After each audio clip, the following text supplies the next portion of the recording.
Okay, आजको यस भिडियोमा म हजुरहरूलाई हैन हाम्रो ट्विट अथवा कोट्सलाई चाहिँ यसरी एडिट गर्न सिकाउने छु। सो हजुरहरूले पनि यसरी नै एडिट गर्न सक्नुहुनेछ 5 मिनेट भित्रै एकदमै सजिलो तरिकाले। सो त्यसको लागि चाहिँ हजुरहरूले चाहिँ यहाँ 3टा एप्लिकेसन चाहिँ इन्स्टल गर्नुस्। जस्तै कि हाम्रो ट्विटर भइहाल्यो एउटा सोर्स, त्यसपछि पिक्सआर्ट देन युकटलाई हजुरहरूले चाहिँ इजिली प्ले स्टोरमा भेट्न सक्नुहुनेछ। सो पिक्सआर्ट खोल्नुस्, प्लसमा क्लिक गर्नुस्, देन अल भिडियोजमा क्लिक गर्ने हो।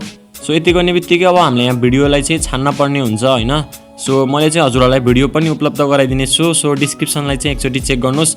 सो यस्तो स्टक फुटेजहरू चाहिँ मैले राखिदिने छु र त्यसपछि अब हामीले चाहिँ यहाँ के गर्ने हो भन्दाखेरि चाहिँ हामीले चाहिँ यहाँ अब इमेज राख्ने हो हैन, एड फोटोमा जाने हो हैन। सो अब हजुरहरूले चाहिँ कुनै पनि सोर्स लिन सक्नुहुनेछ फोटोको लागि, जस्तै कि मैले यहाँ ट्विटर लिएको छु हैन। अब हजुरहरूले चाहिँ सामान्य टेस्ट हैन राख्दा पनि हुन्छ, खासै के फरक पर्दैन टाइप गरेरै। तर ट्विटरको लिनुभयो भने चाहिँ अझ बेटर देखिन्छ हैन। सो यसलाई चाहिँ अब हजुरहरूले चाहिँ आफ्नो हिसाबले रिसाइज गर्नुस्। सो यहाँ राख्दाखेरि चाहिँ ठिक होला। देन हजुरहरूले चाहिँ एउटा अप्सन भेट्नुहुन्छ ब्लेन्ड। सो यसमा गई हजुरहरूले चाहिँ यसलाई मल्टिप्लाईमा एकचोटि क्लिक गर्नुभयो भने चाहिँ यो चाहिँ हैन अलमोस्ट ट्रान्सप्यारेन्ट हुन्छ के। सो यसले चाहिँ अलिकति राम्रो पनि देखाउँछ, अथवा हजुरहरूले चाहिँ यसलाई नगर्न पनि सक्नुहुन्छ हैन। सो कतिले युज गर्नुहुन्छ यसलाई, कतिले गर्नुहुन्न। सो हजुरहरूको हिसाबले चाहिँ यसलाई मिलाउनुस्। देन हजुरहरूले चाहिँ अब यसको साइजलाई चाहिँ अझ राम्रोसँग यहाँ फिक्स गर्न सक्नुहुनेछ। ओपेसिटी पनि हजुरहरूले चाहिँ प्लस माइनस राम्रोसँग गर्नुभयो भने चाहिँ अझ बेटर देखिन्छ हाम्रो हैन जुन ट्विट छ। देन त्यसपछि अब हजुरहरूले चाहिँ आफ्नो हैन फाइनल आउटपुटलाई चाहिँ एकचोटि यसरी हैन चेक गर्नुस्। देन हजुरहरूले चाहिँ सिम्पली सेभमा क्लिक गरिदिनुस्। सो यति गर्ने बित्तिकै हजुरहरूको भिडियो चाहिँ ग्यालेरीमा अटोमेटिकली सेभ भइहाल्ने छ। सो त्यसपछि हजुरहरूले चाहिँ अब अर्को एप्लिकेसनलाई चाहिँ खोल्न पर्ने हुन्छ यहाँ हैन युकट भन्नेलाई। सो यो एडिट हेर्दाखेरि चाहिँ त्यति प्रोफेसनल चाहिँ देखिएको छैन हैन, यो चाहिँ एकदमै बिगिनर्सहरूको लागि हो। सो हजुरहरूले चाहिँ त्यहाँ हैन सकेको हजुरहरूले चाहिँ हल्का हल्का मिलाउँदै जानुभयो भने चाहिँ त्यो हैन डेन्जर प्रोफेसनल देखिने छ के है। सो अब म चाहिँ यहाँ भिडियो चाहिँ यहाँ हालिहाल्छु हैन, इम्पोर्ट गरिहाल्छु। सो देन त्यसपछि अब हामीले चाहिँ यहाँ केही गर्न पर्ने हुन्छ। सो भिडियोको भोल्युमलाई चाहिँ 0 गरिदिनुस्, किन भन्दा भिडियोमा पहिल्यै भोल्युम हुनसक्छ। सो क्रप गर्ने हो हैन, पिक्सआर्टको लोगोलाई चाहिँ हामीले चाहिँ यहाँ यसरी फाल्दिउँ हैन।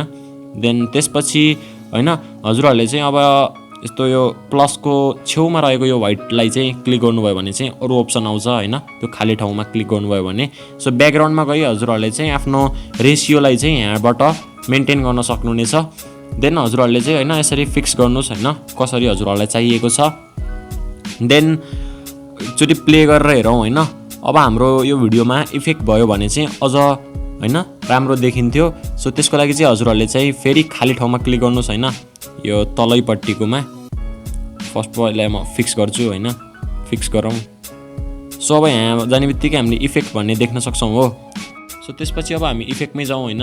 इफेक्टमा गएर चाहिँ हजुरहरूले चाहिँ यहाँ केही इफेक्ट्सहरू चाहिँ एड गर्न पर्ने हुन्छ भिडियोमा।